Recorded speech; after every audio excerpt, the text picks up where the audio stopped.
daal dinañ koy dénoncer ni c'est illégal. waaw mais xam nga on peut toujours dire que l'arrestation est illégale. C'est-à-dire li ñu nekk di constater présentement. donc man je vais aller un peu plus loin. gis nga le principe machiavélique. Actuellement c'est ce que nous sommes en train de vivre. C'est-à-dire bépp opposant bu am doole nga faagaagal ko pour néewal ko doole.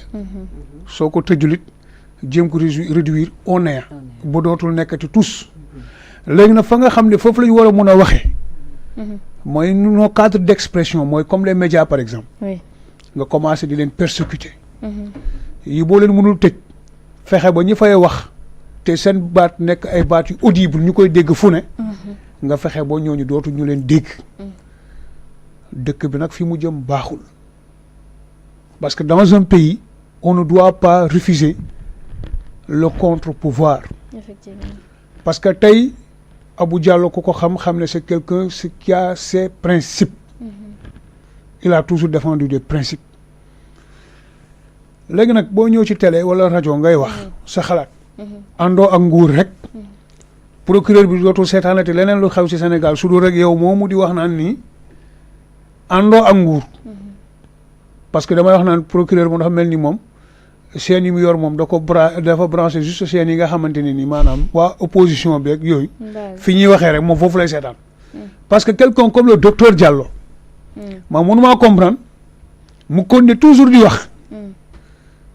quelqu'un qu'on doit kooku waxuma la tëj mais kooku on doit l'interdire waxuma la sax mais non mais kooku propos yi muy tenir moo gën a grave lépp lu nit di wax ci biir Sénégal. en tout cas. J'ai suivi l'autre jour une vidéo. Un jeune de Pastef. muy saaga ndey nit ñi di wax lu ko neex ba dugg ci Haalpulaar yi di wax lu ko neex. alors il n'est pas inquiété. Tous ces gens-là de Pastef qui disent n'importe quoi, n'importe comment, n'importe où, ils ne sont pas inquiétés.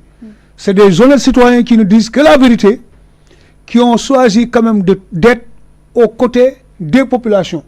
Qui ont choisi d'avoir une ligne de conduite ba nga xam ni moom mooy Sénégal rek moo leen ñor leneen ñor leen lu dul Sénégal su ñu amee seen idée seen xalaat ba nga xam ni pour luy joyanti li nga xam ne mu ngi demee boor ñu koy wax au lieu que les gouvernants ñuy bàyyi xel ci ñooñu li ñuy wax ci lu am solo loo xam ne mun na leen dimbali ñoom ba nga xam ne fi ñu jëm te baaxul ñu mun a wëññeeku déedéet ñu ne déet waaye ñooñu il faut qu'on jàppale parce que fii kenn du fi wax dëgg dëkk bi ñun bëgguñu koy wax dëgg dëkk bi voilà ñun li ñu bëgg mooy ku ñuy xalamal mais malheureusement tout le monde n'est pas xalameur ñun ñëpp nekkuñu ay xalamkat am na ñu mën a xalam ñu ngi ak ñoom di leen xalamal mais malheureusement dans ce groupe là il y a des gens qui ne sont pas là pour ça nous ne sommes pas là pour amuser la galerie nous sommes là pour quelque chose de très sérieux mooy quand on parle du pays c'est véritablement sérieux parce que tey mënuñu nekk di wax ci dëkk boo paree bu ci boole caaxaan il faut que les gens reviennent à la raison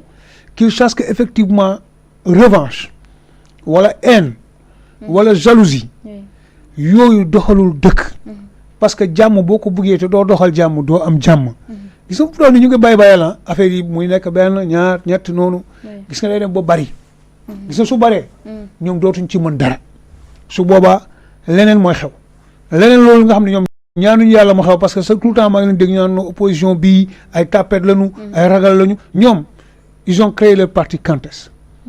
Leur parti a été créé, si je ne m'abuse, en 2014. Oui.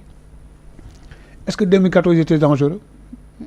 De 2014 à 2019, ça faisait combien d'années? 5 ans. 5 années. Leur mentor est allé à une élection, on l'a battu à plate couture. 15% là, on a 13%. C'est après qu'ils ont commencé à s'organiser. 10 ans après, ils sont venus au pouvoir. Nous, APR, on a créé notre parti au bout de 3 ans, 3 mois, on est arrivé au pouvoir. Donc, l'organisation. Les gens vont s'organiser. Actuellement, là où je te parle, les gens s'organisent pour défendre les Abou Diallo. Les gens s'organisent pour défendre Moustapha Diakhaté. Les gens s'organisent véritablement pour défendre Farbangom. Pour défendre Oumar Sow, aussi, il a été détenu de façon illégale. Parce qu'on lui a tenu En tout cas, ce qu'il a dit, c'est ce qu'on voit. Moi, je suis dit que moi, je suis ñu ne ko waroo ko wax mais moom bu ko waxee njàngatu gouvernement yi xam nga ça devait être quoi de rectifier le tir par rapport ak communication bi nu muy demee ci biir réseaux sociaux yi parce que réseaux sociaux il y a des gens qui ne sont pas connus qui disent n'importe quoi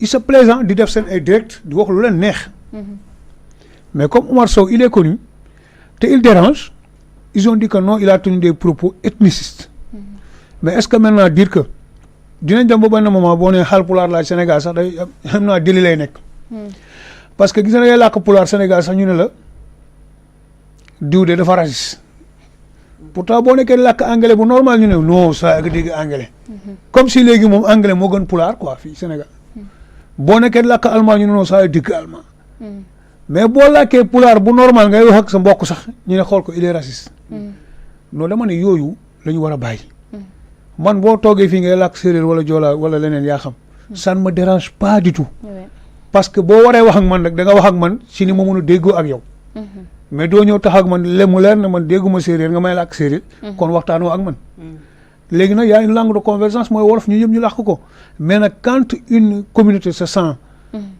en tout cas persécutée cette communauté là a le droit de parler pour qu'on puisse rectifier le tir parce que nag ethnicisme foofu lay tàmbalee mooy ne que nga ne ñii duñu wax ku wax nga ne il est ethnicisme la te pourtant on a vu ici ku mel ni Ousmane Sonko tenir des propos pas du tout vaillants fii ñëpp a ko fekkee mu ne Macky Sall mii buggul Casamance ci président yi Sénégal mës a am yëpp Macky Sall mii ni mu bañee Casamance amul benn président bu ko mës a bañee Casamance ba pare dafa ciblé benn ethnie en consonance joolaa képp ku ci sant boo yor joolaa rek maanaam da lay xeex ce qui est totalement faux et pourtant il n'a jamais été inquiété il a tenu ici des propos contre l'ethnie Pepel muy tudd seen ay tur di wax ay banjaki di tudd ay sant ak lu ne mu koy wax fii ñu ñëpp ñu on était là